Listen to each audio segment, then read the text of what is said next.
If I could only think of how to cut you away, I wouldn't be so frightened or scared to be enlightened. It's kind of difficult to keep my mind on a day that I didn't really mind it. It's in my face, I'll find it. The fields of colors bleeding and it's so far from home. The thoughts keep coming forward, I wish I wasn't so bored. Does it really matter if I'm dying alone? I often try to fake it, what's in my face I'll take it. I'm trying not to break it, the timing it was so right. The heaviness is so light, no more or less is coming. Does substance stand for something? You keep speaking easy, you really do believe me.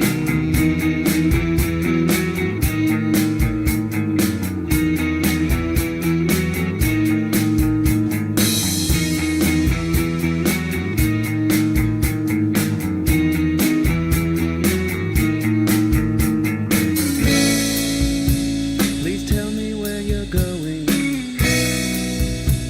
I hope my fear is showing, 'cause I'll never ever see you again. If I could have the heart to take a knife to my skin, I'd carve your name for comfort, a feeling there of some sort. It's been a small eternity tormenting within, so hard to keep it inside. My mouth waits for the surprise, staring out my window at a bird on the line. I wish I could get cable, I wish that I was able to filter all the brainwaves that will enter my mind. If I didn't have to see it, I just don't think I need it. If I was pierced, I'd bleed it. Faster is the placement to fill your mental basement. Enough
I am the devil. I am the Lord Satan from the netherworld, ruler of the damned and eternal king of hell. Even I, the master of deceit, can only stomach so much bullshit from the mainstream media and indie grifters.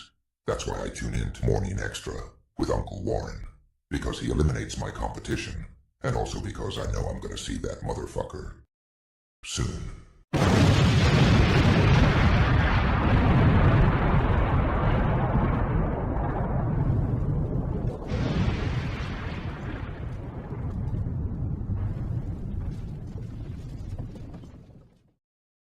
Deo, Deo.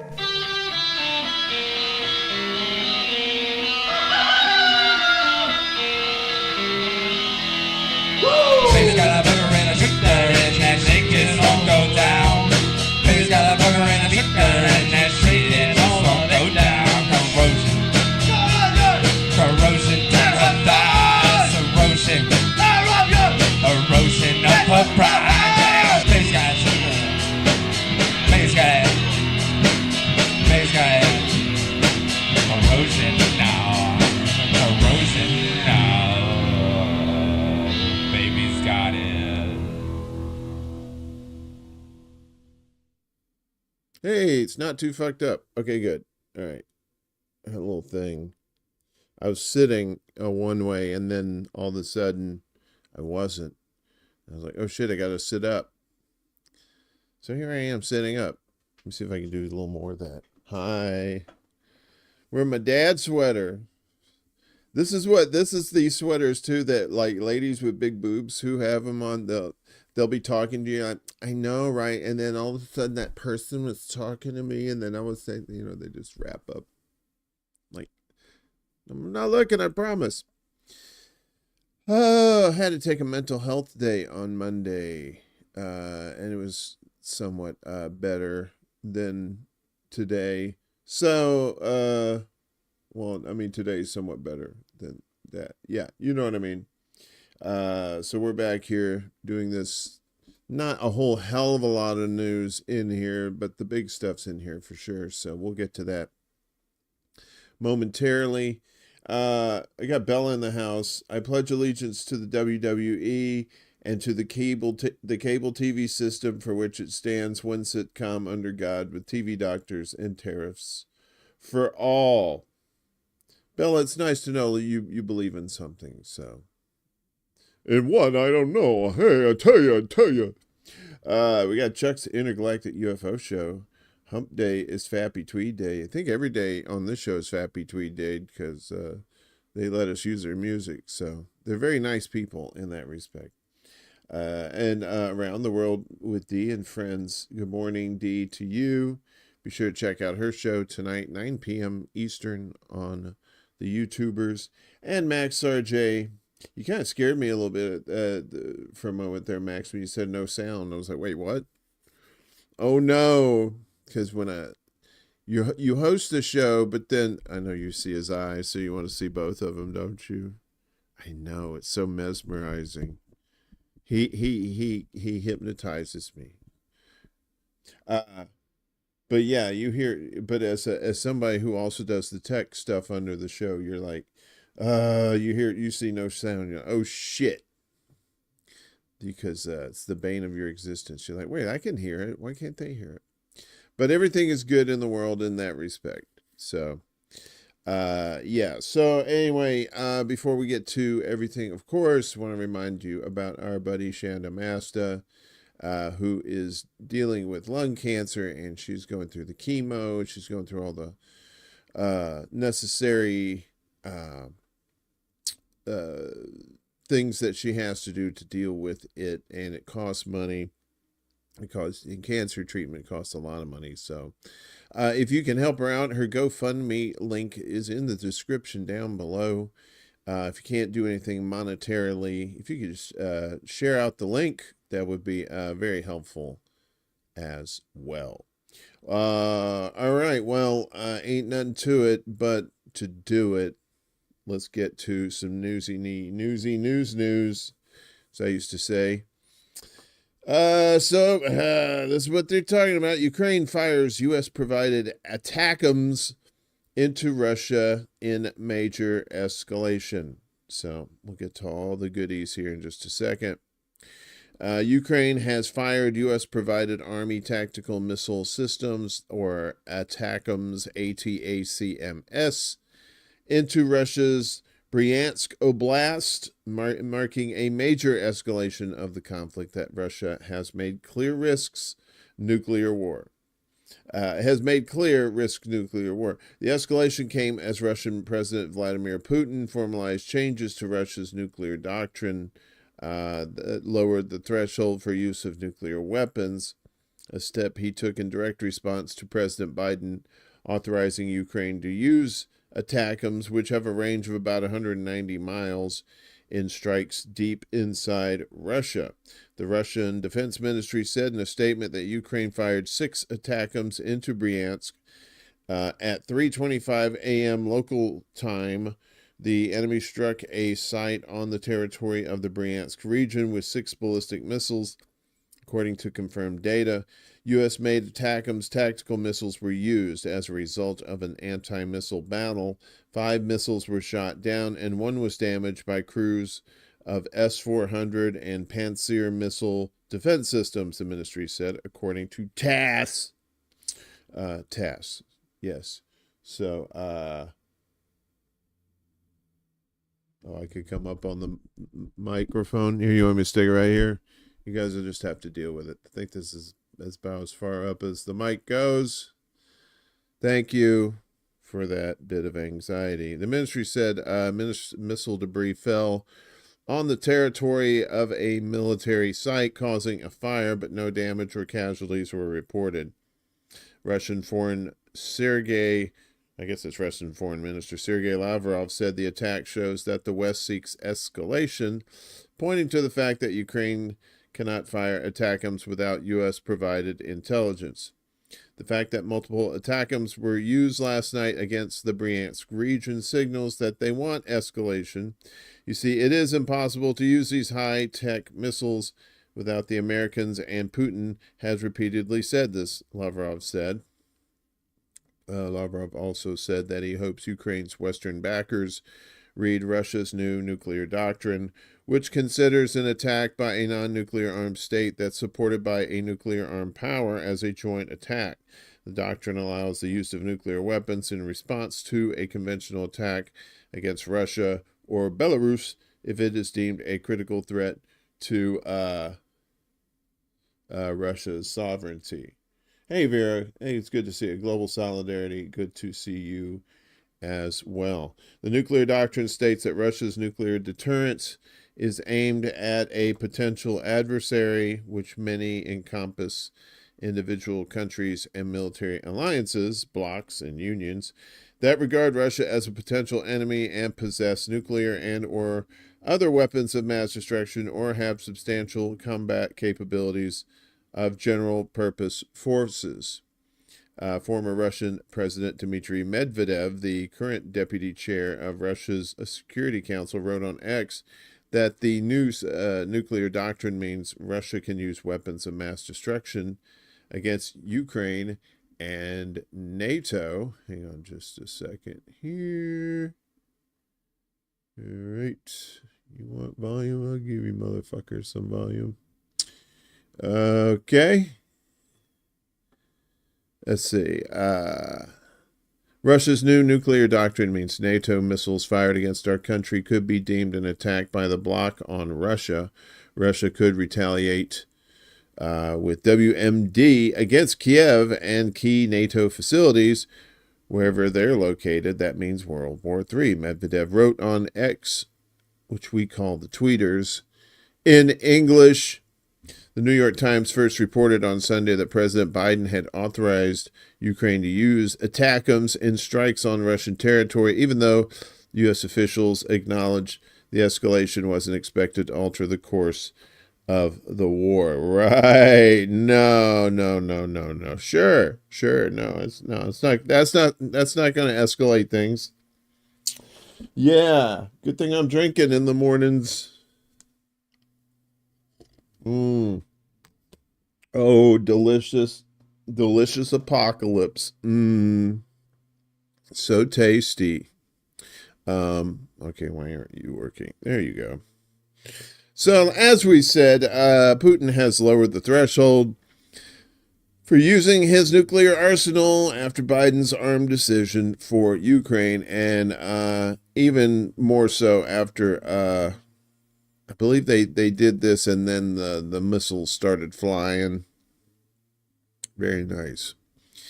President Vladimir Putin yesterday formally lowered the threshold for Russia's use of its nuclear weapons, a move that follows President Idiot's decision to let Ukraine strike targets inside Russian territory with American-supplied longer-range missiles. The new doctrine allows for a potential nuclear response by Moscow, even to a conventional attack on Russia by any nation that is supported by a nuclear power. Russia's defense ministry said Ukraine fired 6 U.S.-made ATACMS missiles, early Tuesday at a military facility in Russia's Bryansk region. We told you about that. Ukraine's military claimed that the strike hit a Russian ammunition depot. While the doctrine envisions a possible nuclear response by Russia to such a conventional strike, it is formulated broadly to avoid a firm commitment to use nuclear weapons and keep Putin's options open.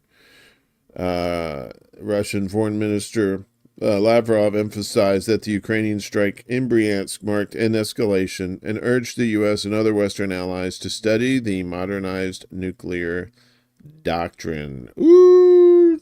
They said, you better check yourself, son. We about to nuke it up, nuke it up, boom, boom, boom. Here come the mushroom clouds, here come the mushroom clouds. Bitch. And then he smacked him in the back of his hand like they were a bitch. But North Korea said, don't forget about us. Kim Jong-un calls for limitless nuclear buildup in response to Asia NATO. Asia NATO, I remember when they toured in the 70s. I believe they opened for Journey. Great band. Only Time Will Tell, I have to say, was probably their best hit. Highly underrated. North Korean leader Kim Jong-un delivered a fiery speech where he stressed the importance of accelerating the country's nuclear weapons program in response to Western threats. In the address to the North Korean army on Friday, Kim said the United States has already converted its alliance with South Korea into a nuclear-based one and created an Asian NATO in haste by cementing its military ties with Japan and South Korea. Asian NATO, live at the Civic Center. The North Korean leader stressed that U.S. nuclear deployments to the region, joint war games with South Korea and Japan, and building military blocs aimed at Pyongyang are all intolerable to North Korea. Kim stressed the increasing threat from Washington justified accelerating Pyongyang's nuclear program. Long ago, I love how he starts off, long ago, the line of building up our nuclear forces became an irreversible policy. So what remains to be done now is for these forces to get more fully ready for action so that they can carry out the mission of deterring war and the second mission at any moment, he continued. We will build up our nation's self-defense forces, the pivot of which its nuclear capability limitlessly and endlessly without satisfaction. He also went on to say, some of those who work forces are the same who burn crosses. I'm paraphrasing. Yes, I know, right? Somebody want to get clean outside. In addition to discussing North Korea's military tensions with the U.S., Kim also discussed Pyongyang's position in what he has previously described as a new Cold War. As if the old Cold War ever stopped. You got that right, chainsaw blowing thing, whatever you're doing. As the U.S. and other Western countries are using Ukraine as a shock force in the war against Russia, we should view it as a maneuver. That says maneuver. I thought that said manure for a second. We should view it as a maneuver to enrich their real war experience and expand the scope of military intervention all over the world, he added. By sustaining their military assistance to Ukraine and Israel, this aggravates the international security situation, stoking fears of a third world war. I should have saved that. I should have saved that lightning thing from Halloween. That every time there's like you hear third world war and then the lightning, but it's still lightning. It'd be like a mushroom cloud. The relationship between Washington and Pyongyang has soured during the Joe Biden administration. So is Joe Biden's pants. They've soured too from all the poopies. At the end of Donald Trump's first term, North Korea and the U.S. were engaged in some diplomacy, and Pyongyang was largely respecting its self-imposed missile test moratorium. However, Biden refused to engage with Kim while increasing the presence of the American military in South Korea. Combined with the administration's efforts to bring South Korea and Japan into a military pact, Pyongyang views the Biden policy as highly aggressive. Kim responded by ramping up the missile tests, conducting war games near the DMZ, and strengthening Pyongyang's ties with Moscow. And don't forget those garbage dumps that they do. They put garbage in balloons and then they float them over to South Korea. Just to talk about utter, just pure trolling. It's beautiful. It was a beautiful thing to behold for sure. So, you know, everybody around Joe Biden who didn't think this was a good idea is starting to be like, hey, we should probably move some people around. And sure enough, U.S. Embassy in Kiev closes, fearing air attack. The missiles is coming. The find out portion of the fuck around show has begun. The U.S. Embassy in Kiev, or as they call it, Kyiv. I still call it Kiev because it's chicken Kiev. It's not chicken Kyiv. Who says that shit? Fuck that. U.S. Embassy in Kiev has been informed of a possible major airstrike on Wednesday, that's today, and will be closed according to a statement from the U.S. Department of State Consular Affairs. Out of an abundance of caution, the embassy will be closed, and embassy employees are being instructed to shelter in place, the department stated on the U.S. Embassy's website in Kiev. The U.S. Embassy advises U.S. citizens to be ready to take immediate shelter if an air alert is issued. Antoine Dick's in your mouth. Well, you got peanuts. You got them nuts is for me? You got nutties for me? Don't be teasing me. This warning follows Ukraine's use of those ATACMS missiles, a move made possible by the recent authorization from the outgoing administration of U.S. President Sleepy Joe Biden on the 1,000th day of the war. Happy 1,000th day! It's World War III. I hope you liked it. It says one size fits all. You can wash it in cold and warm. Don't wash it in hot. It'll shrink. Russia had previously warned the West for months that allowing Ukraine to launch U.S., British, and French missiles deep into Russian territory would lead Moscow to consider those NATO members as directly involved in the war in Ukraine. So if Ukraine's using your shit, that's you, buddy. In October, Russian President Vladimir Putin stated that Moscow would retaliate against Ukraine's use of U.S.-made weapons to strike deep within Russian territory. And then there's his updated framework for nuclear deterrence. Fuck around and find out, right? It's, oh, look at me, I'm fucking around. Oh, no.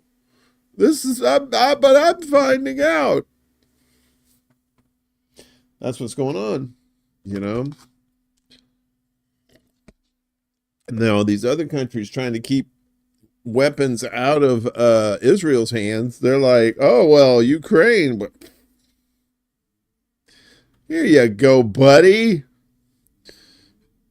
Enjoy all these fucking weapons.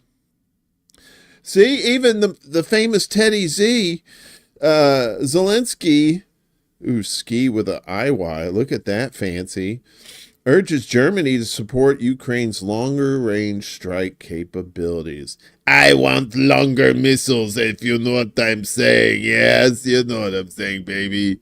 I'm talking about penises. Do I want a longer penis?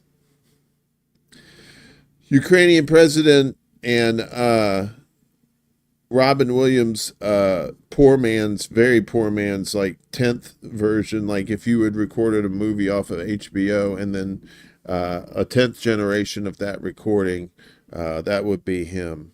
No talent, but maybe the beard, it kind of works.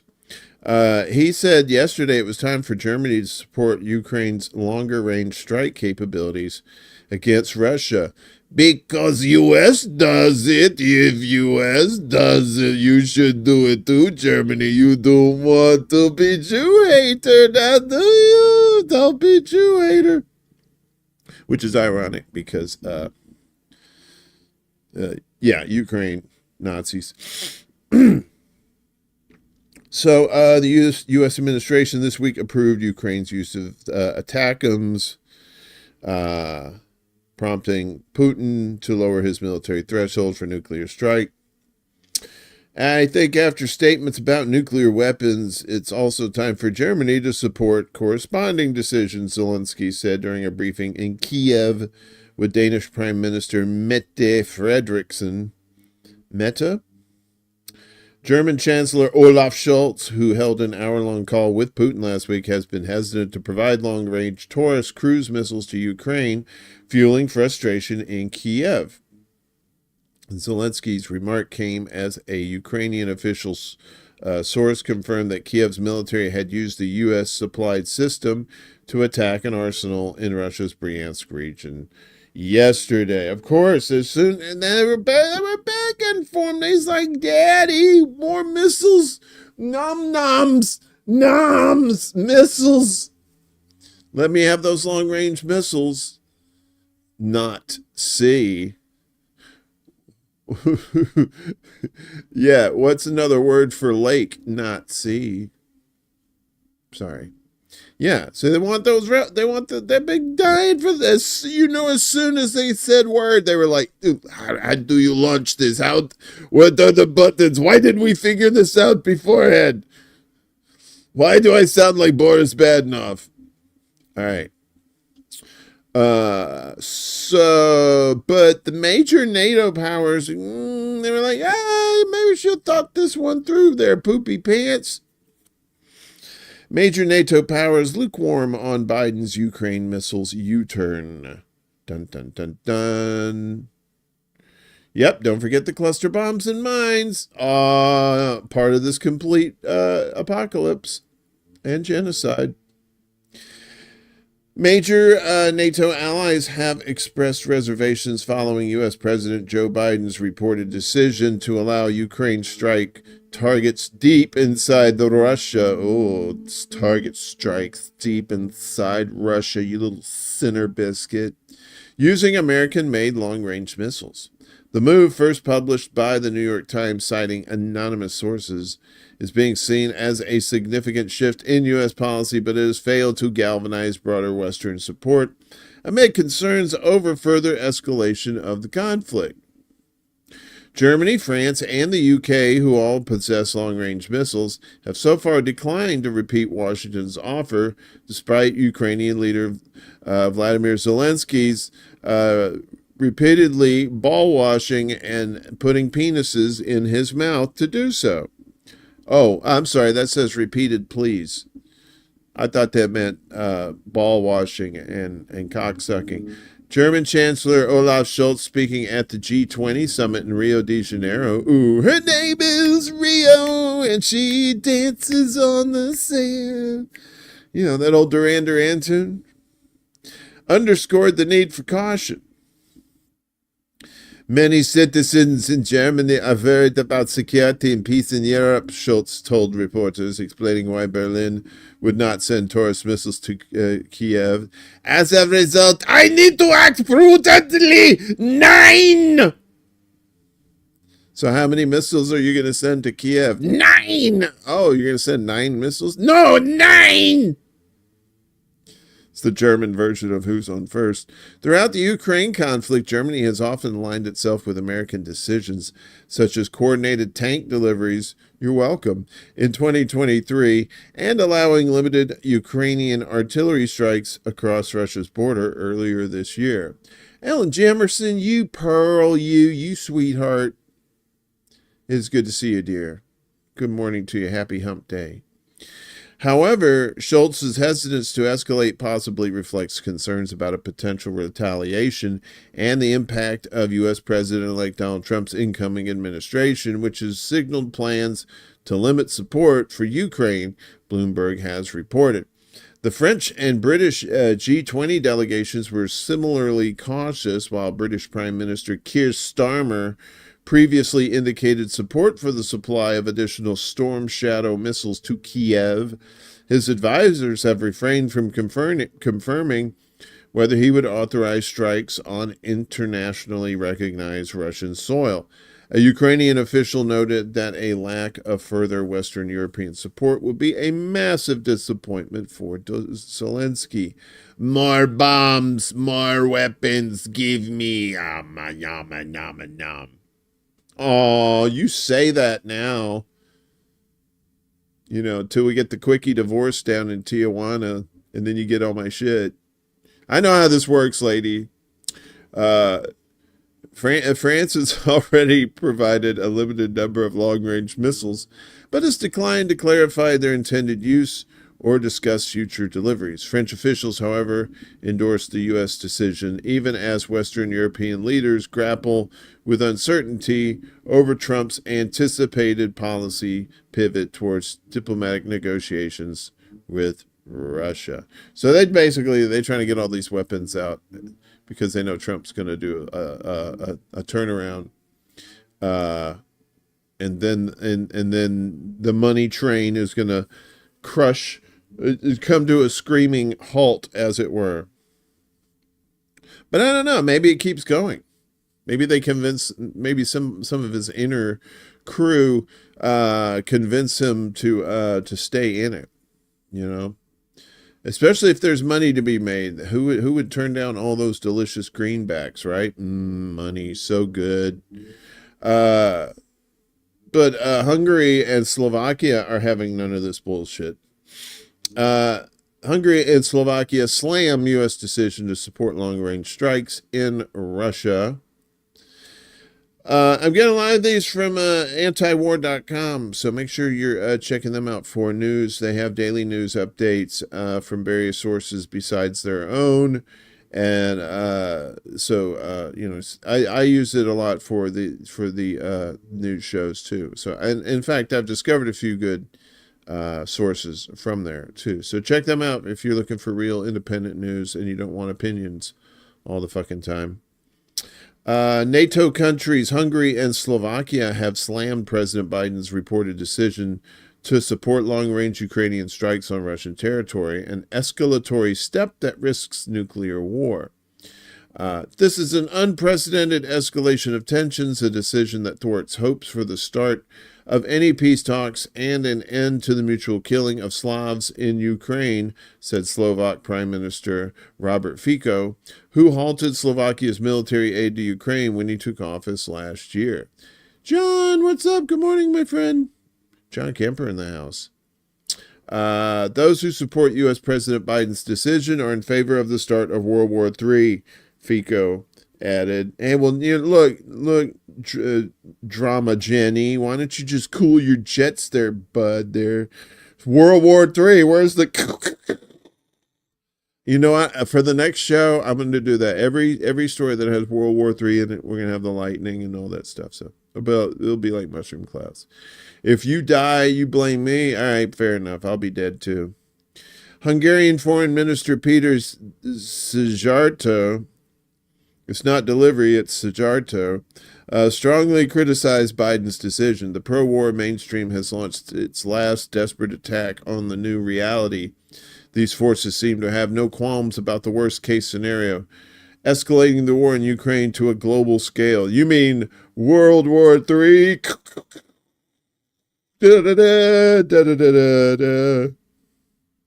You know, I could probably set that up right now, but I'm not going to do that. That's too ridiculous.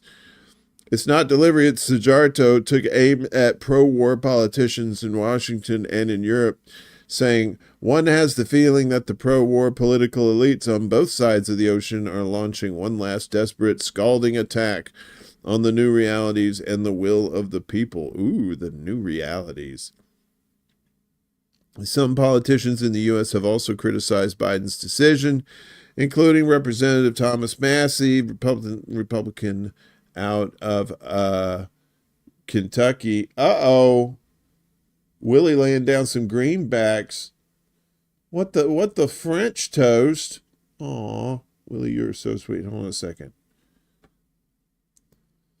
Willie says, just like Israel, it's the Ukraine government that's the problem, not people. I laugh at this at the Israeli flag that fly beside U.S. flags at evangelical churches and Ukraine flags at shitlibs profiles. Right? Willie, you straight up with that shit. My charm has effect on everybody, Antoine, and don't you fucking spread lies to the contrary. Okay.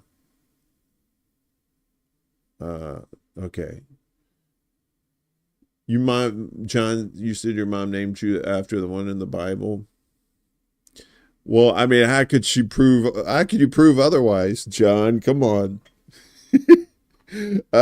So our boy Thomas Massie voted against U.S. involvement in the Ukraine proxy war by authorizing long-range missiles to strike inside Russia. Biden is committing an unconstitutional act of war that endangers the lives of all U.S. citizens, Massie wrote on the tweeters. This is an impeachable offense, but the reality is he's an emasculated puppet of a deep state. Ooh, what? Emasculated puppet. Donald Trump Jr., the son of President-elect Donald Trump, said Biden's decision was an attempt to start World War III before his father entered office. I mean, if you think about it, I mean, that would be a pretty big fuck you to the new guy coming in. Oh, yeah, okay, so you've been here before. The pens are over here on this side of the drawer. You know, Marcia always comes in with fresh flowers on Thursday. Oh yeah, we got an apocalypse, mushroom clouds all over the country. Enjoy there, Orange Man. We're gonna be off in our little bunker things. Bye. You and your friends have a nice time with the apocalypse. All right, we're gonna be up there in Cheyenne Mountain. So yeah. The military industrial complex seems to want to make sure they get World War III going before my father has a chance to create peace and save lives. Make money, he means. He wrote on the tweeters, gotta lock in those trillions, life be damned, imbeciles. Trump campaigned on ending the proxy war in Ukraine, and he overwhelmingly beat Vice President Kamala Harris, who vowed to continue U.S. involvement in the conflict. Despite the clear repudiation of the conflict by American voters, the Biden administration is looking to ship as many weapons to Ukraine as possible before January 20th, before Orange Man Bad shows up and says, it's a lot of weapons. It's a lot of weapons going to Ukraine. We gotta save them for China. Gotta save them for China, to China. Vagina for China, to China. So you got to save them for China. What's wrong with you? You got to save them for China. I know from Captain Obvious just flew in with this update. Majority of Ukrainians want peace talks to end war with Russia. I think the people know how fucked up it is, seeing how the men are literally running for their lives away from recruiters. you know, coming after them and throwing them in cars and never to be seen again. So yeah, you know, so a lot of them are like, you know what, not a fan of this. Christians can't bring on the end. They can't. No, the only way you can bring on the end, John, is if they rebuild the temple on the Temple Mount. And one of those idiots in Congress wants to do that too.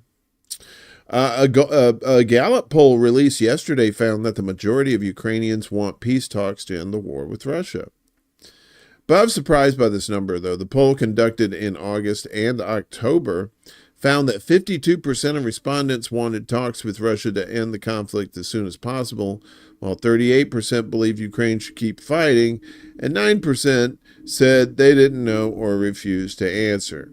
So, so barely over half of people want the war to end. The other 38% are like, no, must blow up more people. You know, some dumb shit. Out of the 52% who favor negotiations, 52% of those said Ukraine should be open to territorial concessions, while 38% disagreed and 10% said they weren't sure.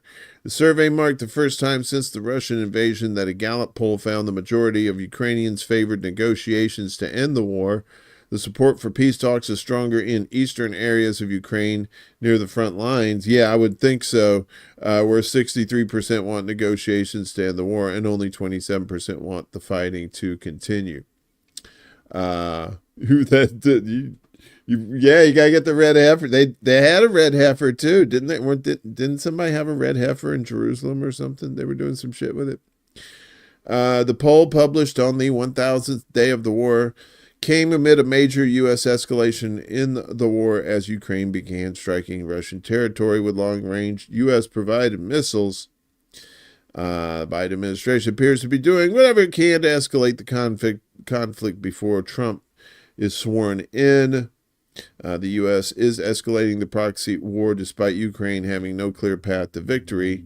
Zelensky has been pushing for more U.S. support as part of his so-called victory plan, but even he has acknowledged the war will likely end through diplomacy in 2025. So when they want to not end it now, oh, wait, we still want to make money between now and 2025. Stupid. CBC voter. Happy Wednesday to you too. Today is a day for sure. I hope you're having a lovely day wherever you are. Oh, it's all about the bass. That bass, no trouble. It's no trouble at all. Because the thing, Russia's doing more shit. This is from the Cradle. The Cradle's a good foreign source if you want to check them out for news, especially about the United States. It's fun to read news outside of the United States about the United States. This world only knows death and destruction plays everywhere all day. It does. That's right. Death and destruction equals cold, hard cash. So Russia boosts presence near Israeli occupied Golan Heights to help Syria prevent escalations. So there's the trucks there with Russian flags. The Russian army has increased its presence in 9 observation posts in southern Syria in coordination with Damascus to prevent potential Israeli escalations, Lebanese daily Al Akbar reported yesterday. Moscow has reinforced posts located in the countryside of Dara and Quneitra governorates near the Israeli-occupied Golan Heights, where Tel Aviv has revived efforts to build a separation wall along the disengagement zone similar to those erected along the borders with Lebanon, Egypt, Gaza, and throughout the West Bank. Last week, the UN accused Israel of violating a 50-year-old ceasefire agreement with Syria by starting construction work on the wall. Satellite imagery published by AP confirmed extensive construction and road paving extending for 7.5 kilometers along the Alpha Line, with armored vehicles and tanks providing security. Israeli Knesset member and former defense minister Avigdor Lieberman warned last month, if Syria continues to be used as a logistical base for our enemies, we will simply seize the Syrian part of Mount Hermon and will not relinquish it until further notice. Bryce Cooley in the House. Now Joe Biden is wandering around in the Amazon jungle after declaring World War III. It is. Actually, Amazon is you'll have so much coverage. I don't think nukes can get to you there. The trees will help you. All those bushes. The Israeli violations in occupied Syrian land come as the Russian and Syrian armies recently increased joint operations across the country, targeting Western-backed extremist groups. Russian forces are conducting aerial and ground monitoring to enhance security, support displaced residents' return, and maintain stability, Al-Akbar reports, adding that the region previously housed Israeli-backed militants before a Russia-brokered disengagement deal returned control to the government in Damascus. All Israeli actions in the Golan, including the imposition of Israeli citizenship, settlement expansions, and attempts to breach the disengagement zone to construct a separation wall, are still today considered flagrant violations of international law, says the Cradle columnist Haydar Mustafa. Israeli airstrikes against Syria have significantly increased since the expansion of the war against Lebanon in late September, with near daily strikes hitting major cities. Some attacks hit close to Russia's air base in the western Latakia governorate, prompting Moscow's force to activate air defense systems. So, yeah. See, all of that is tied together too, right? You've got Russia, Ukraine, but then you got Russia, Syria, and then you have Russia, Iran. All those are mixed together, and it's going to be interesting to see how this all plays out with these long-range missiles going in. I'm really sorry, but this is so tasty. Oh, it's like butter. I drink liquid butter too. I don't give a fuck about health consequences. So that's your Russia-Ukraine beat.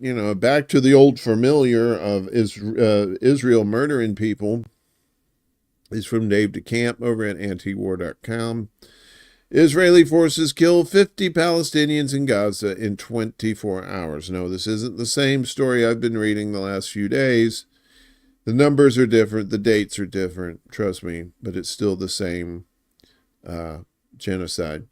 Gaza's health ministry said that Israeli attacks killed at least 50 Palestinians and wounded 110 in the previous 24-hour period, amid Israel's ethnic cleansing campaign in northern Gaza and its continued strikes across the Strip. The Palestinian news agency Wafa reported that at least 8 Palestinians were killed by an Israeli strike on a residential building in Beit Lahia, one of the northern cities that have been under a total Israeli siege since early October as part of the ethnic cleansing campaign. In central Gaza, Israeli strikes hit the Nusrat and Barej refugee camps, killing at least 4 Palestinians. Al Jazeera reported that Israeli shelling in Nusrat killed an infant. There's a terrible picture of the kid there. Gaza's health ministry said the latest violence brought its death toll since October of last year to almost 44,000 people, and the number of wounded to over 104,000. Separately, Gaza's government media office said out of the 4,792 confirmed dead, 17,492 were children. And this just goes more, said 825 children under the age of 1 had been killed. It's been mostly just women and children that have been killed in this. So, yeah. So that continues on. Meanwhile, Hezbollah is taking aim at Tel Aviv as a missile makes a direct impact there. There's some of the damage there. You can see that maybe, I think. Missiles launched by Hezbollah achieved at least one direct hit in the greater Tel Aviv area late. That was Monday after air defenses failed to intercept the barrage launched from Lebanon. Impacts were reported by the Israeli municipalities of Bnei Brak and Ramat Gan, located just east of Tel Aviv. According to the military, only fragments of the missiles hit the populated areas, injuring at least 5. However, the district police commander for Ramat Gan told Israeli media that the damage in the city is not fragments of an interceptor, but a heavy missile hit. The impacts in Israel's economic hub came following a large missile barrage launched from Lebanon. According to reports in Israeli media, the projectile that bypassed air defense systems was the Fatah 110 surface-to-surface ballistic missile. I have one of those in my shed. I use it for when the weed eater doesn't work. Following the attack, Hezbollah announced the launch of multiple operations targeting sensitive Israeli targets. Within the framework of the Khaybar operations, our fighters launched an air attack with a squadron of qualitative suicide drones on sensitive military points, which will be announced later in the city of Tel Aviv late night, a statement from the group reads. The resistance movement also said it launched a complex operation targeting the Tel Haim base of Israel's military intelligence division in the city of Tel Aviv. In the city of Tel Aviv, keep me rocking, with a volley of qualitative missiles and a squadron of attack drones. Hezbollah forces reported targeting a gathering of Israeli army forces in the Margaliat settlement with rockets for the second time during the day, late on Monday. Attacks have also targeted the Stella Maris military base and the headquarters of the Special Naval Mission Unit Shayatet 13 in the besieged port city of Haifa. The Lebanese resistance latest attack on Tel Aviv comes after the Israeli army significantly escalated its attacks across Lebanon, hitting the country over 300 times in the span of 48 hours. So that's Israel and Hezbollah and their attacks against one another as the war continues. So BDS has been an important part of this war as far as like getting people to boycott businesses and products and whatnot that benefit Israel, right? So, you may have heard of this. Watermelon Index names and shames companies complicit in Israel's war on Gaza.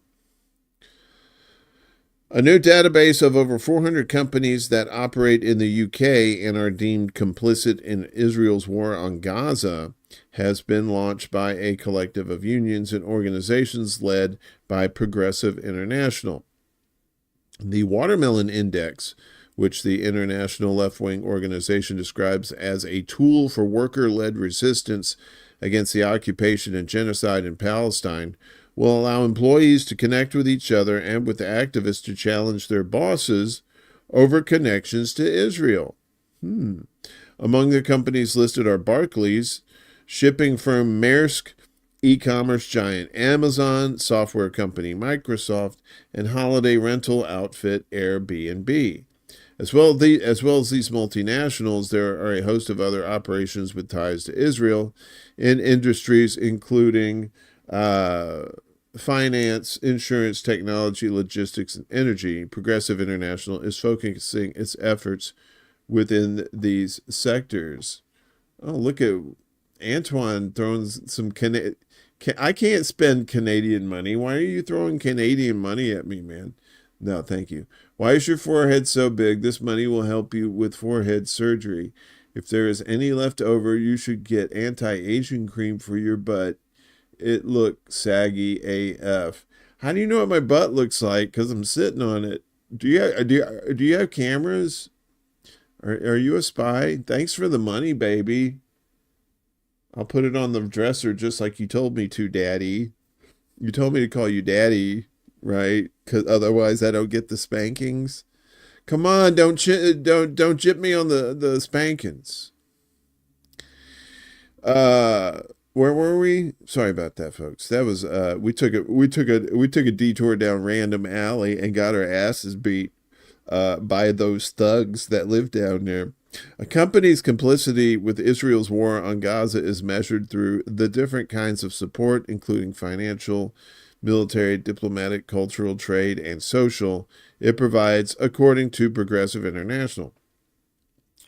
The Watermelon Index also contains details of worker-led campaigns that are being mounted against the war and includes tools that enable workers to organize and connect with each other.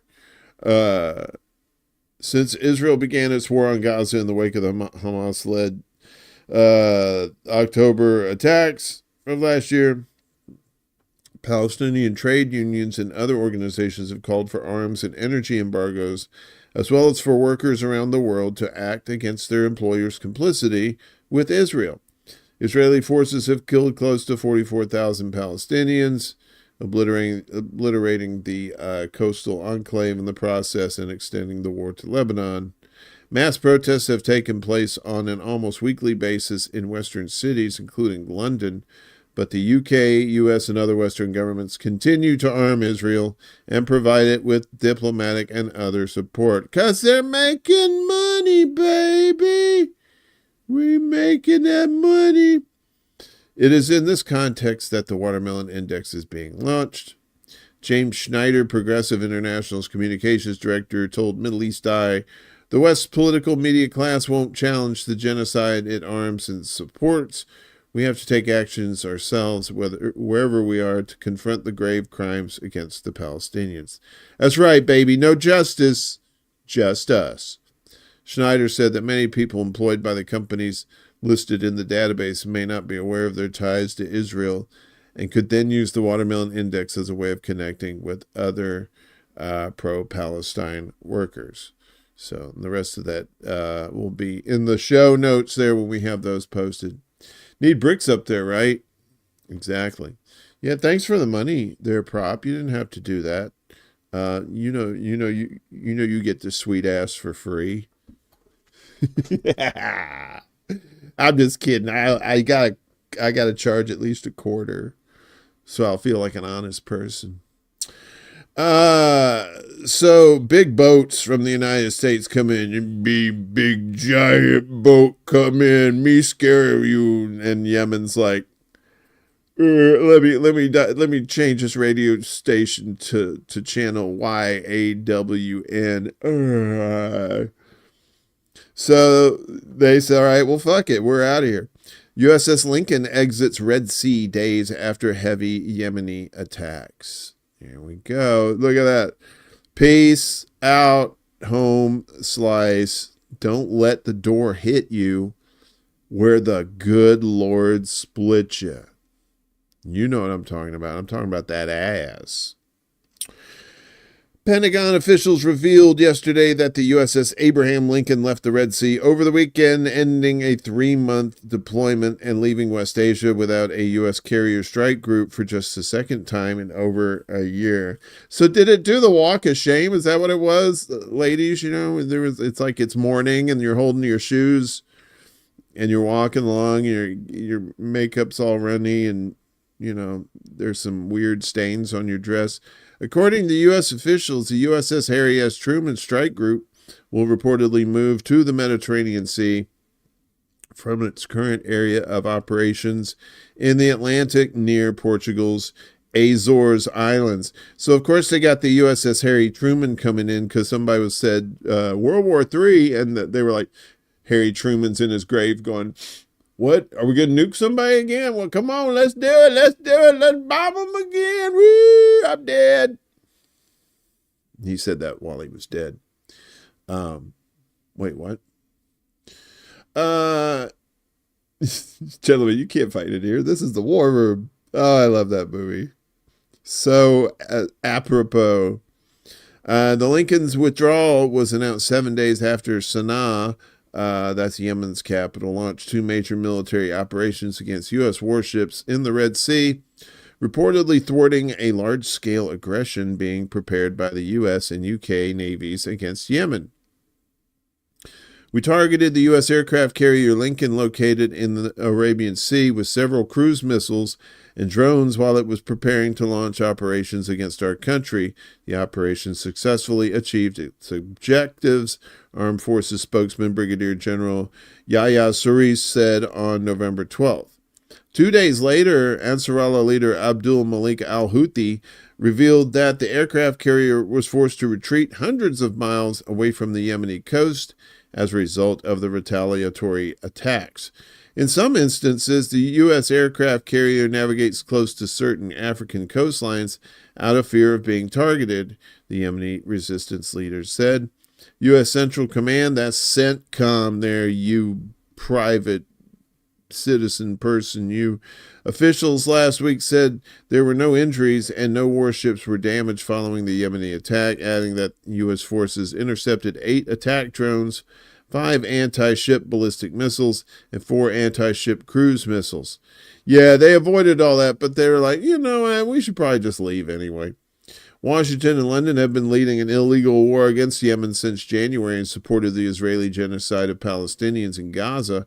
However, despite months of heavy airstrikes, Yemeni forces have remained undeterred and continue to target Israeli-linked vessels in regional waters. Yemeni missiles can do things that are just amazing, the U.S. Undersecretary of Defense for Acquisition and Sustainment Bill LaPlante said last week, expressing that Sanaa's operations are getting scary. Missiles can do things that are just amazing. Giggity, giggity, goo, giggity, goo, giggity, goo. I'm an engineer and a physicist, and I've been around missiles my whole career. I'm sure you have.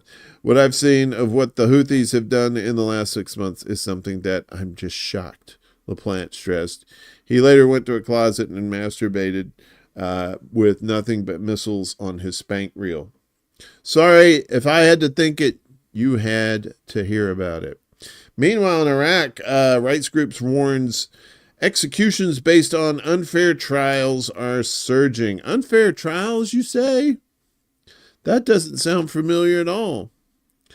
Unlawful executions are surging in Iraq, a rights group has warned, with unfair trials and torture in detention rife across the country.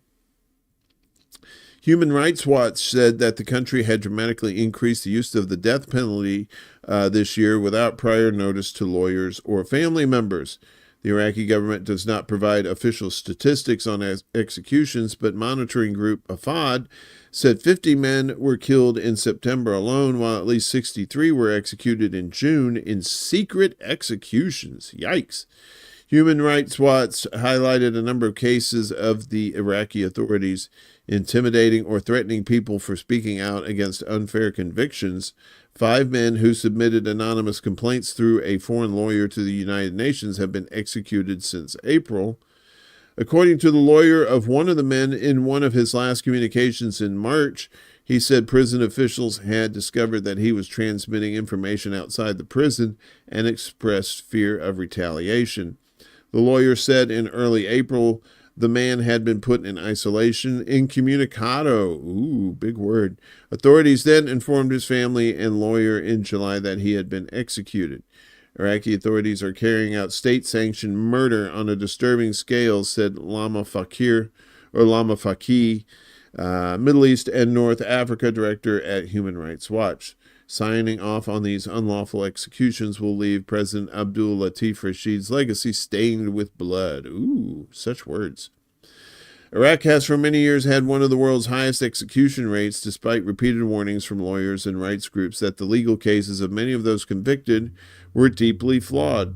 Torture, isolation from family and lawyers, and forced confessions are widespread in Iraqi prisons. Well, that makes sense, seeing how they were, tortured, forced convictions, when they were, While evidence provided in terrorism cases has often been flimsy and in some cases linked to disputes over land and businesses. Iraqi anti-terrorism legislation allows the death penalty to be applied on the charge of membership of a terrorist organization. See, that's the thing. Everything's going to be, you're going to be boiled down to a terrorist organization. Game.film in the house with the multicolored hearts. Those look like candy. They look like candy hearts. Good to see you, brother man.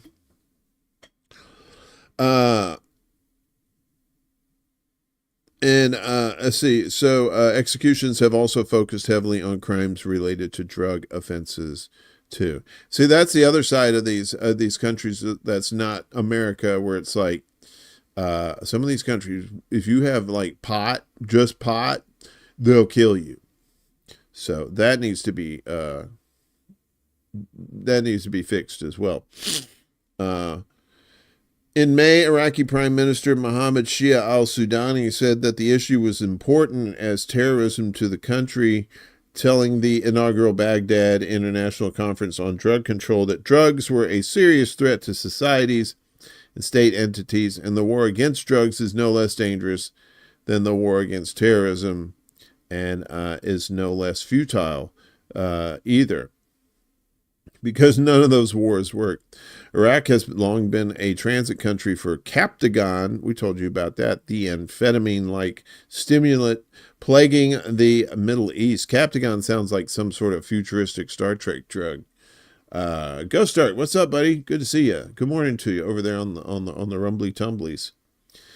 But officials say Iraq has also become a consumer market for the drug. At this rate, Iraq is on track to become a world leader in unlawful executions, Faki said. The government should rather focus its efforts on making meaningful reforms to the Iraqi judiciary and prison system and abolish the death penalty once and for all. Yeah, that's all well and good, but how are you going to scare people if you don't, like, kill other people? And, like, see, look at that. You don't want to be that guy. You don't want to be that guy. You better fall in line there, Mr. Missy, or whatever the hell you got under the hood there, you chief beep. They try to cap Lula. What? Who's going, what? Amir Khan. Look at Ghost Start with the boop, boop, boop, the green light. Amir Khan, 71, Pakistan's former popular prime minister, is set to be released from prison after being granted bail in a Toshakhana 2 case or state treasury case. Thank you, Ghost Start.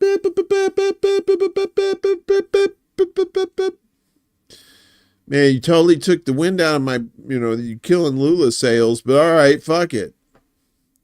When news breaks, we try to repair it with super glue, but sometimes you don't have enough, so you just have to use regular glue and hope for the best. So Brazil has arrested 5 suspects in alleged Lula assassination plot.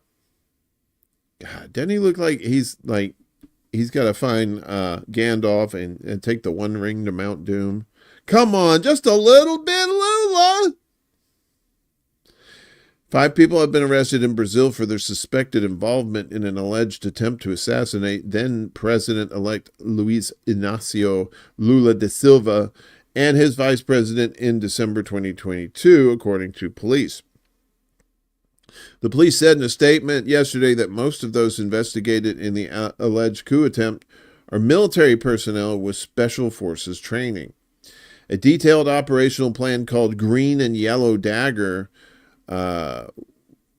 was identified, which would be executed on December 15, 2022, aimed at the murder of the elected candidates for president and vice president, the statement said, in an apparent reference to the colors of the Brazilian flag. Oh, I see what you mean. They're green and yellow dagger. Yeah.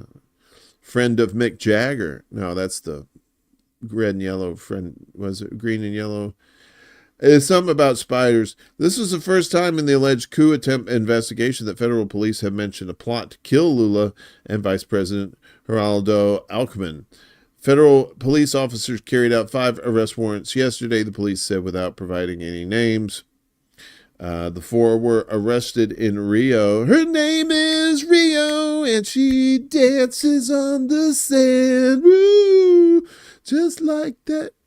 Where they were participating in the security operation for the G20 leaders meeting on Monday. A federal police source told the AFP news agency, adding that a police officer was also taken into custody. Lay off my Lula. Y'all better leave my damn Lula alone. You better quit trying to cap old Lula.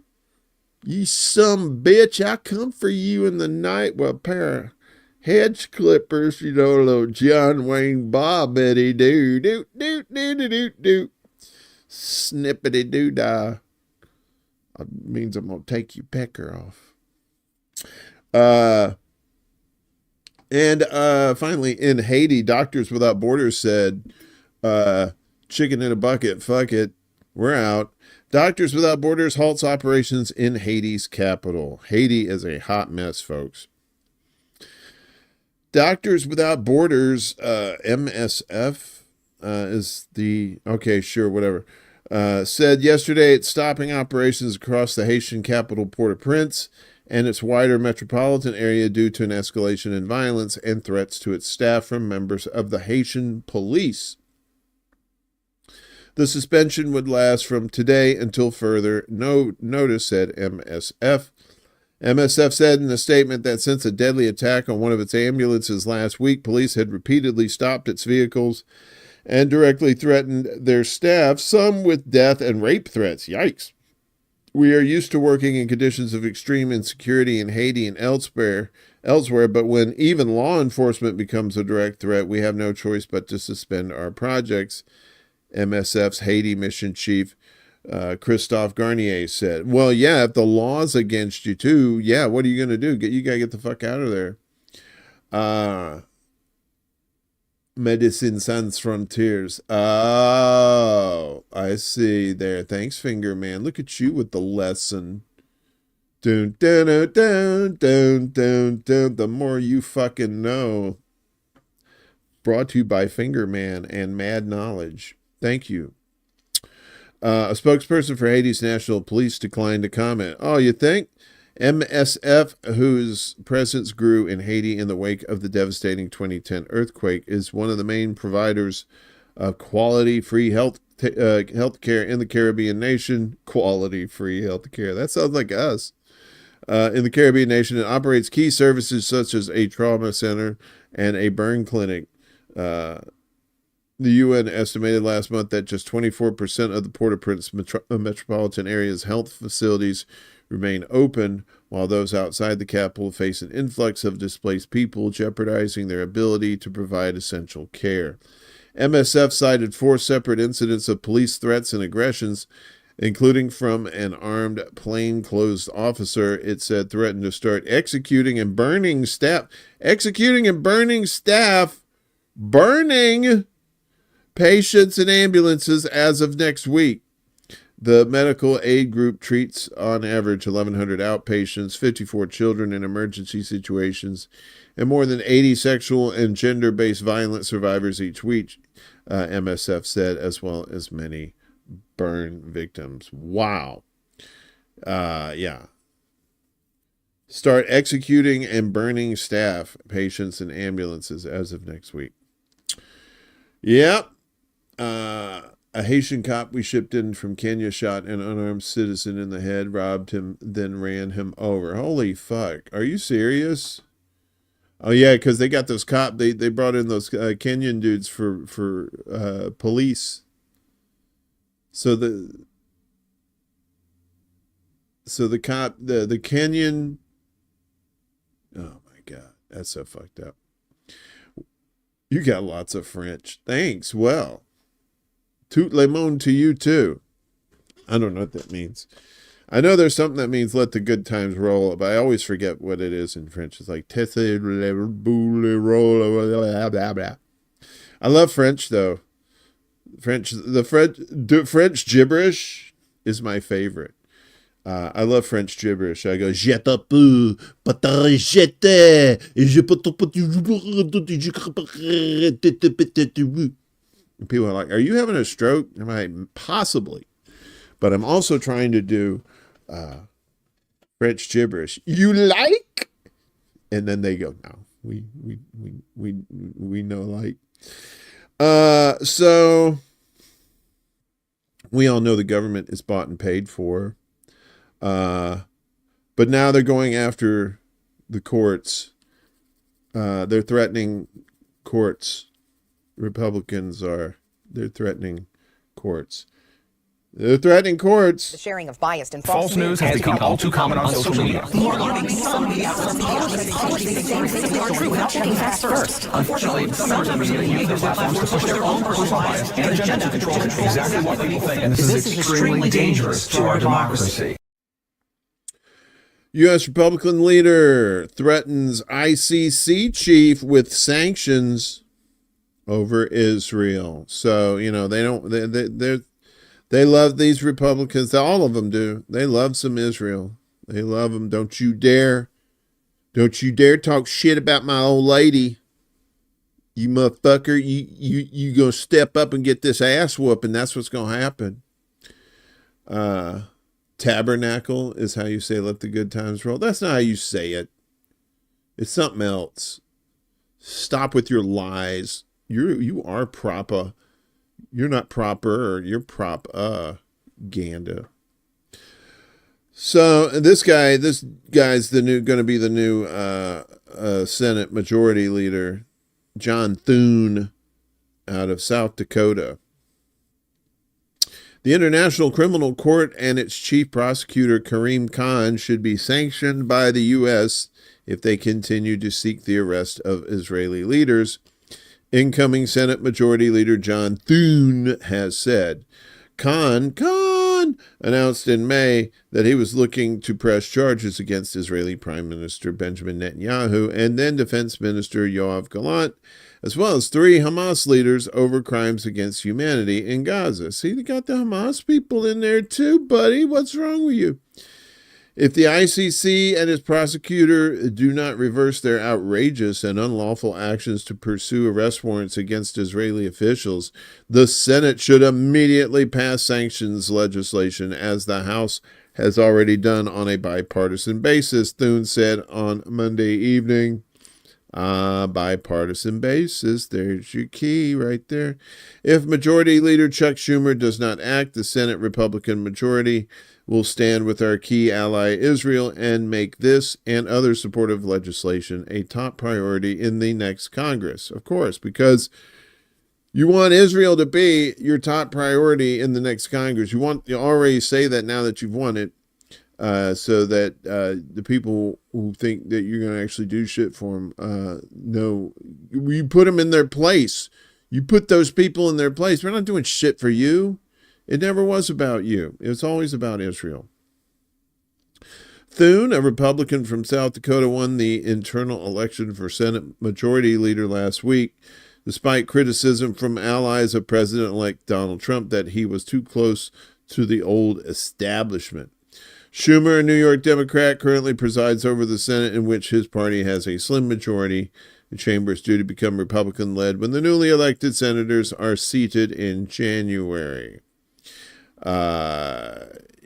So anybody who thought, oh, well, Trump's going to be a lot better on Israel. No, sorry. I'm sorry to tell you that ain't the case. Ain't going to be the case no more. So the New York Times kills a probe into Amsterdam violence unleashed by Israeli hooligans. See that whole thing where they started this fight over there in Amsterdam, tore down a Palestinian flag, and then they were trying to claim that, you know, them getting their ass kicked because they did stupid shit like that was a pogrom or some sort of attack on Jews in general. It's like, no, it's just hooligans. So, but New York Times said, let's just put that story to bed. Come on, let's just put it to bed. We don't need to talk about it anymore, do we? The New York Times has rejected an offer from one of its award-winning journalists to investigate the violence in Amsterdam in the wake of clashes between Israeli forces posing as football fans and people in the city. The snub to the idea by Dutch reporter Christian Trebert came to light in an email shared with the news website Electronic Intifada. His email was directed to Charlie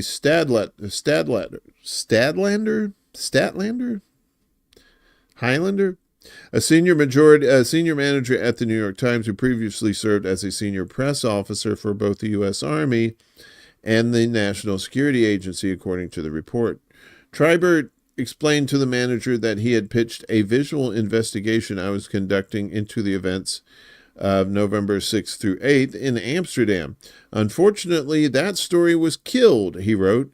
I regret that the planned moment-by-moment visual investigation was not further pursued. This is very frustrating, to say the least, Trebert wrote.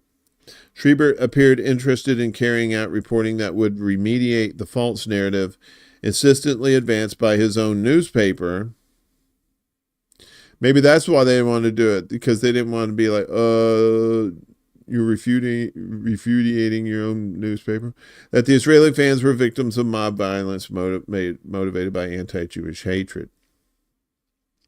The wave of violence that erupted on November 7th in Amsterdam saw supporters of the Israeli football club Maccabi Tel Aviv storming through the city, tearing down Palestinian flags on private property, and chanting incendiary slogans after their team lost 5-0 to Dutch club Ajax on November 7th. Western media, including the New York Times, has framed the November 6th through 8th clashes as anti-Semitic and ignored hard evidence of provocation and violence by Maccabi Tel Aviv supporters. Hard evidence? You're drinking again. That's why mommy left. The New York Times has also come under fire for using a video of Israeli football hooligan violence in Amsterdam last week to claim the exact opposite of what the video actually showed.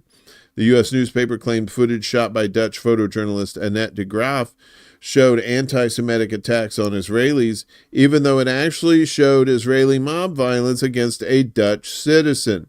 For several days, the footage was attached to the top of the paper's November 8th report about events in Amsterdam the night before.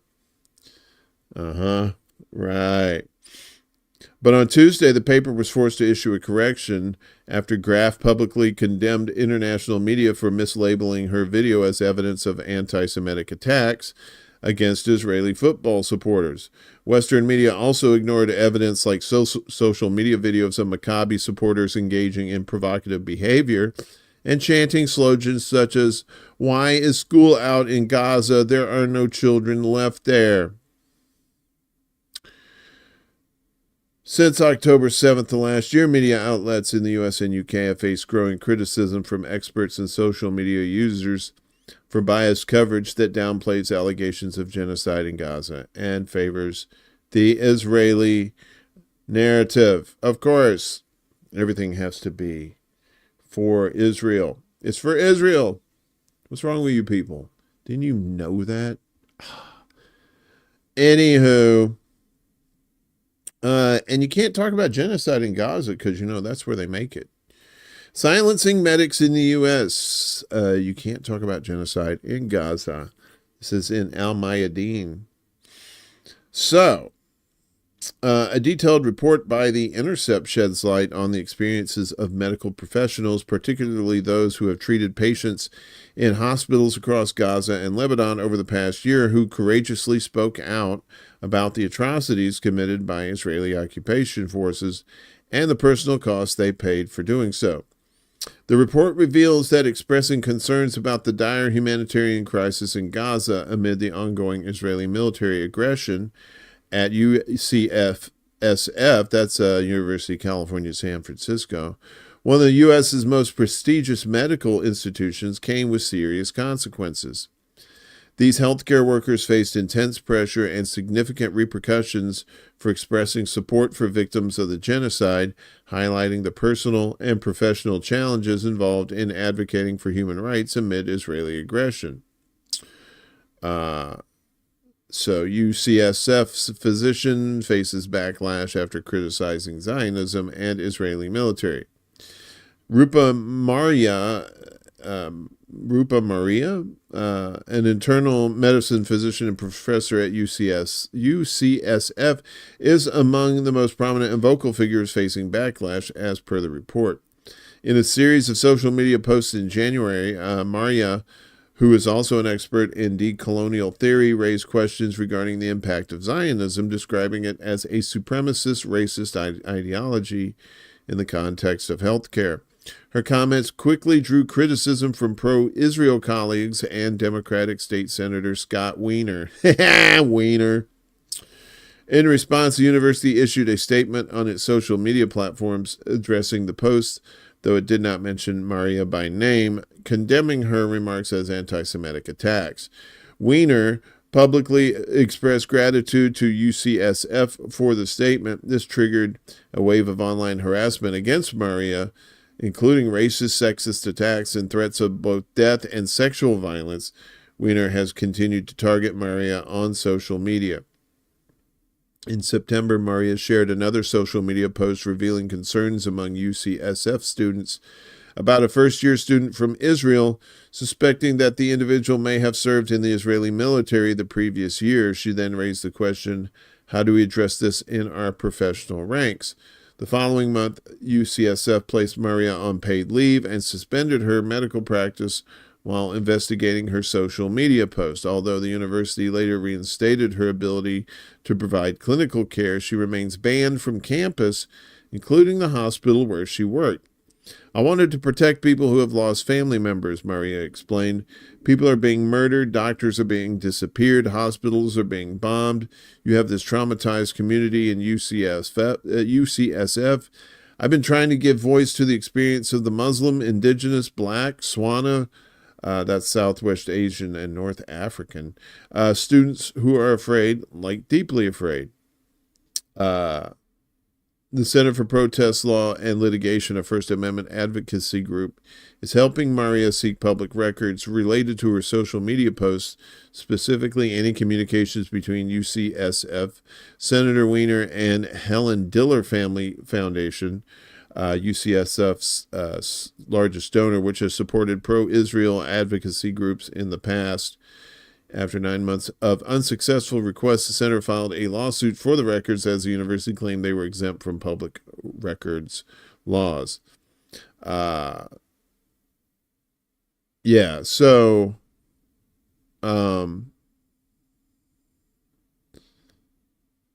it's more of this kind of thing is going to happen too, particularly when the Republicans get into power, because see, that's a hypocrisy of these officials like that, right? They'll talk about freedom of speech outside the friendly confines, but once they get in charge, though, you're going to start seeing a whole lot more of that going on. Just like in Ukraine, where once again, no elections for you, fuckface. So Zelensky again rules out holding an election. See, when you're a dictator, that's usually what happens.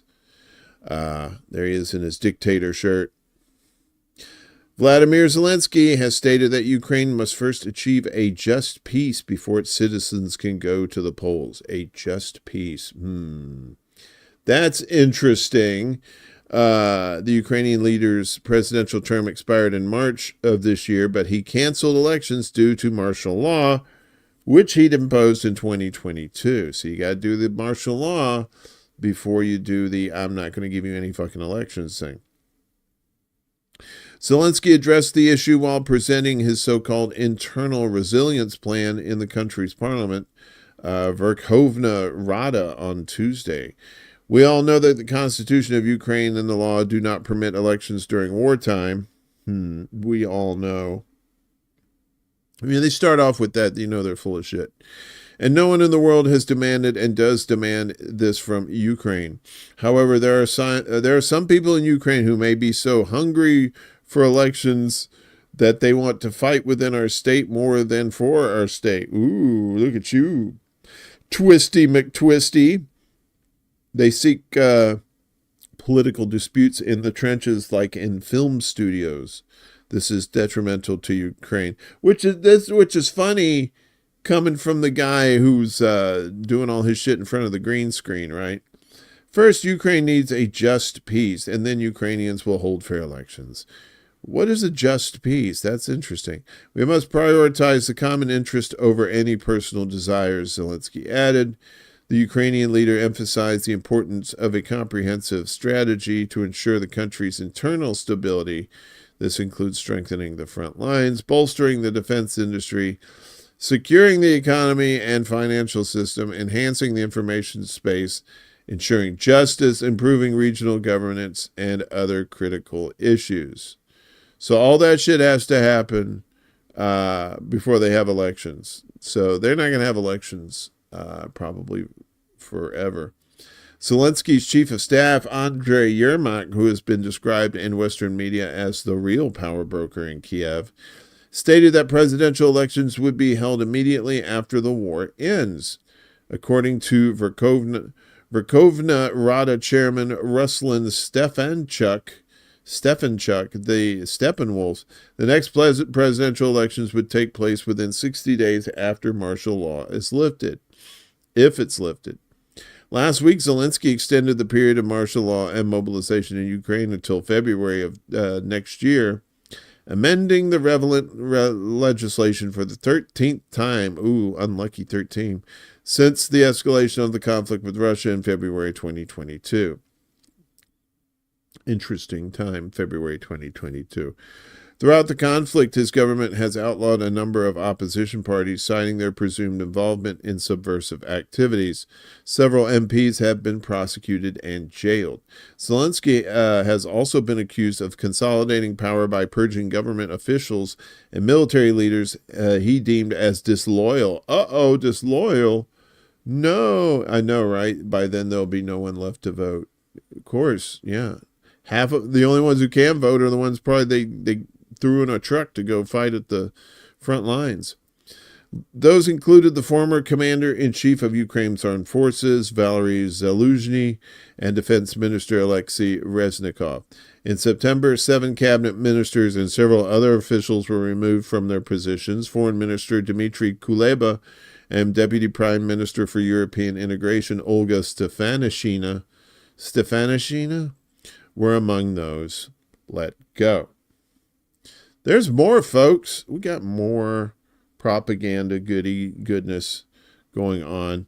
And this last one is a little bit more in detail about Hong Kong and what's going on there. So Hong Kong democracy activists jailed. Who are they? What's the case about? So, a Hong Kong court sentenced 45 pro-democracy activists to jail terms of up to 10 years yesterday in the first ever mass sentencing. Hello. That's interesting. Hang on just a second, folks. Something is You guys still on YouTube? You guys still there? We still there? This is wild. Okay. It says we're still on here. Okay. One moment, please.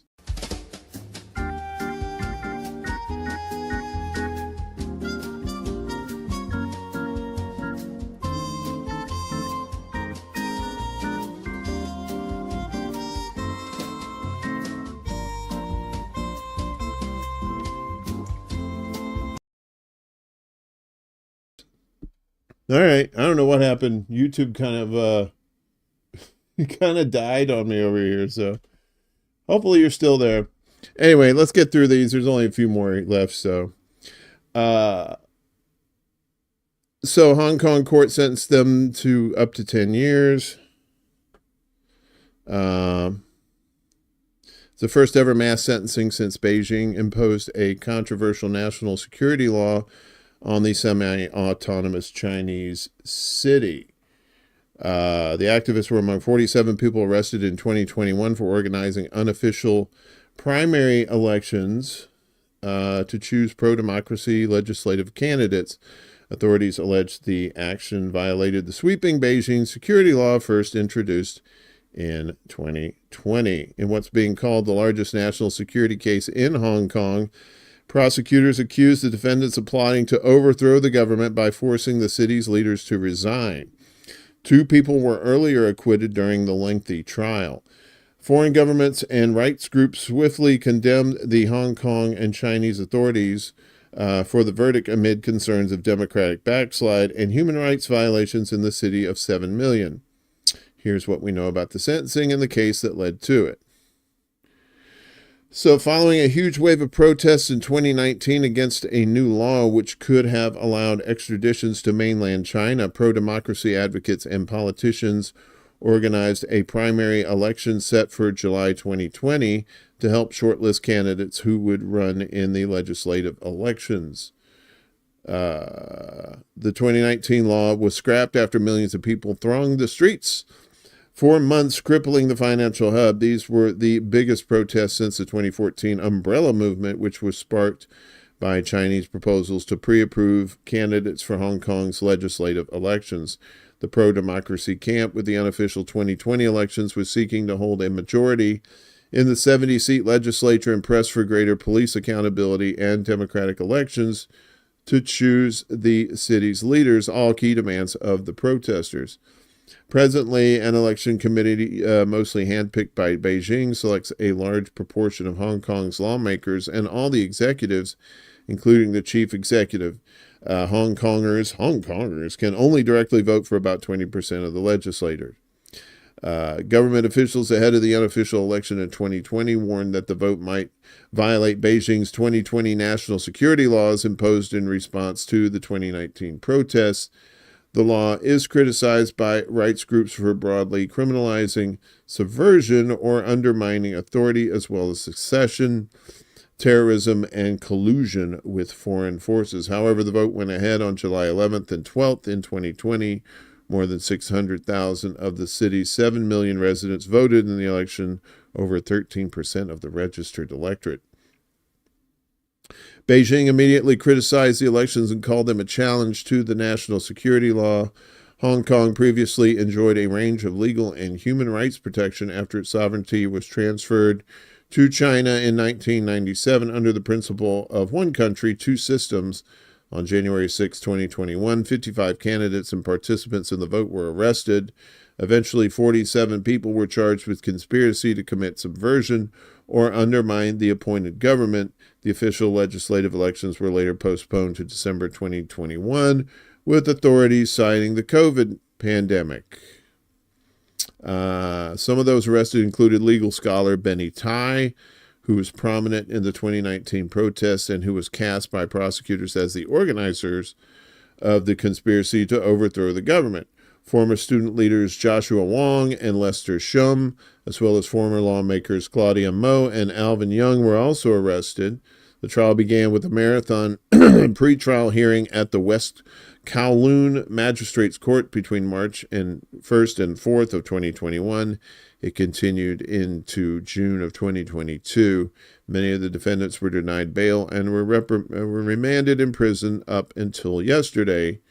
3 judges handpicked by the government heard the arguments. Prosecutors argued that the group aimed to win a legislative majority block and indiscriminately blocked the passage of government budgets in an attempt to paralyze the government. However, the defendants' lawyers pushed back, saying the election was simply an exercise of democracy and that no eventual coup scheme would have materialized from it. Tai and 30 others had earlier pleaded guilty during the trial, seeking lighter sentences. In May, the court found 14 of the remaining activists guilty of subversion, while 2 others, former district councilors Lawrence Lau and Li Yushun, were acquitted. So Benny Tai received the heaviest sentence of 10 years. Prosecutors had earlier accused the scholar of being the organizer. In the judgment posted online, the court called Tai the mastermind, said he had advocated for a revolution through a series of previously published articles that traced his thinking. According to the AP news agency, The judges had referenced a statement Time made in March 2020. He said, obtaining a controlling majority in the legislature, typically dominated by the pro-Beijing camp, would be a constitutional weapon with great destructive power. The judges also accused Tai of writing articles suggesting that repeatedly blocking government budgets could grind governmental functions to a halt. Tai, in an earlier letter seeking a shorter sentence, had pleaded that thoughts outlined in said articles were never intended to be used as blueprint for any political action.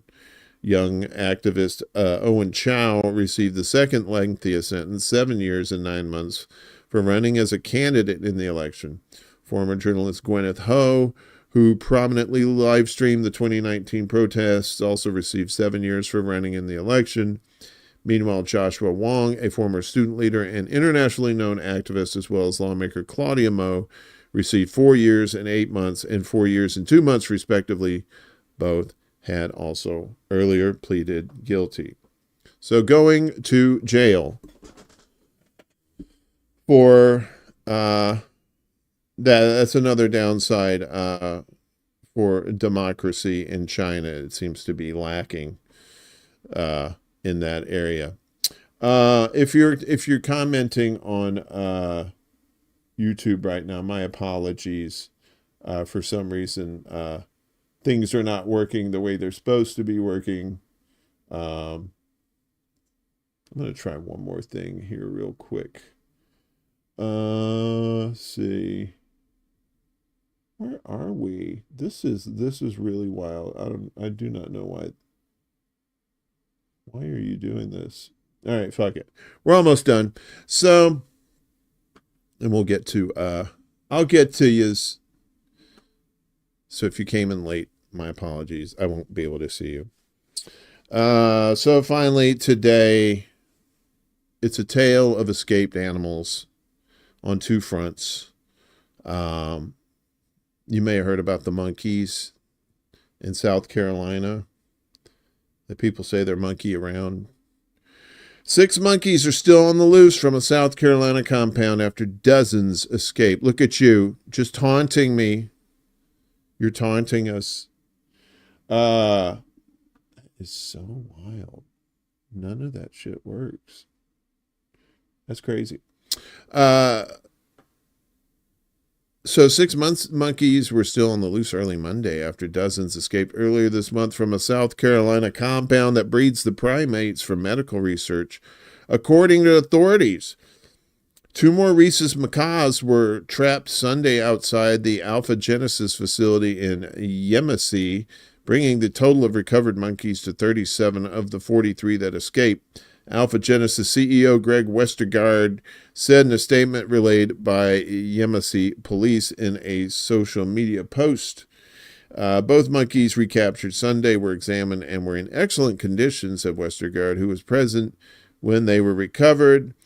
I can attest with absolute certainty that their spirits were high and that they showed all the outward signs of being happy, well-adjusted monkeys, one of the monkeys said. Wait a minute, what? The monkey said that? Oh, that's what he said. Never mind. We are pleased that the animals recovered thus far in such good condition that they show no ill effects from their outdoor adventure. All the monkeys taken back to the compound have been fed peanut butter and jelly sandwiches and monkey biscuits, which are a high-protein Purina monkey chow that is especially formulated for the rhesus macaques, Westergaard says.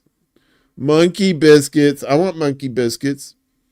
And, finally, Pennsylvania police pursue persistent pig pedestrian. All those P's. Who says the cops don't investigate themselves? Huh? What? What am I saying? Authorities in Pennsylvania are hot on the trail of an unusual suspect wanted for evading police, a loose pig. Bensalem Township Police said on social media that officers have been going hog wild trying to capture this little porker for the past few weeks. Police said the pig has become a local celebrity on social media, and some residents have reported feeding the slippery swine. The Post asked locals to report any sightings of the pig so it can be apprehended before he runs into the street and breaks his little piggy. The department said the pig will be taken to a rescue and put up for adoption once it's been captured. And of course, if it does any harm to anybody in town, the taxpayers will pay for that. It will not be coming out of the police budget, as usual. You know what? That's it. I don't know what happened with the thing over here with the Glavin and the Hoivens and the things. You know, you think shit works, and then it's like, no, fam, it does not work for some reason. So, you know, oh, and now it works. How about that? You son of a bitch. You son of a bitch. Look at that. How about that? Look at me. And I'm over here too. There's people talking over here. I didn't even know that. All right. Well, fuck it. What is today? Wednesday? It is Wednesday. I know you want to try Monkey Biscuit too. Step in what? Very good. All right. I think everybody's good. All right. So, it is Wednesday. I haven't really lined up anybody for ExtraBulla Live yet. If we do have anybody, it'll probably be on Friday. But I'll let you know on Friday's show when we do this again. Around the World with Dee and Friends tonight as well. Make sure you check her out. If you're not subscribed to Dee's channel, make sure you do so. She always has good conversations on there, good information about stuff going on around the world. I don't believe Willie's going to have a show tonight, but check your local listings just in case. Willie kind of likes to pop in. He does the pop in, right? He's like, surprise! Look, it's Willie Bragg's show. You didn't even know it. Here it is, right here for your entertainment value. Yeah, and so we'll be back on Friday as well. So if you like what you saw, if you're a newbie, if you popped in and you're like, oh, this is pretty cool, make sure you give us a like and a share and a subscribe and all that good stuff. Appreciate it. Helps get the word out. Word of mouth is usually the best way to get these kind of shows out into the ether so people can enjoy those. If you want to be generous like our friends Prop and Willie and donate to the show, the best way you can do it is directly through CashApp or Venmo, that kind of stuff. Or if you want to, you can do it through here, through the Super Chats.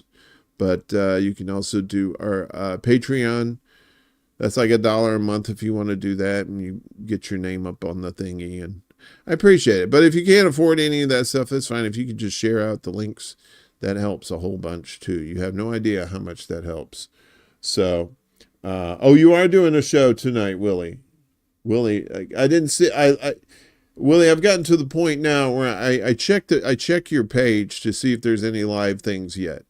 And if I don't see it by the time airtime approaches, then I assume you don't. But I always leave that caveat, like, you never know. He's like that creepy Santa that comes around, drunk from the strip mall, and he's like, I might be at your house, I might not be, you never know. No, but he's not creepy Santa. Willie's cool. Creepy Santa's creepy Santa. Speaking of holiday shit, I think when is Thanksgiving? I know it's on a Thursday this year, I know. See, because it's always on a Thursday. But so I don't know. There might be some doings since it's on a Thursday. We don't normally have a show on Thursday. So we'll see what's up. We'll see what's cooking. What else is going on? Definitely on December 23rd, which I believe is a Monday, it is going to be Festivus for the rest of us. So I'll have some of my pals on here that want to hang out for Festivus, and we'll air our grievances, and maybe we'll have feats of strength. We'll definitely have a Festivus poll. There will be a Festivus poll, definitely. So you want to be around for that. Should be a fun one. Get all our pals together and just talk shit about other people. The way nature intended. Yeah. Other than that, have a great day. We'll see you next time. And take care of yourselves. Stay out of the cults. use your critical thinking skills, think for yourself. Being in those cults is not worth it at all.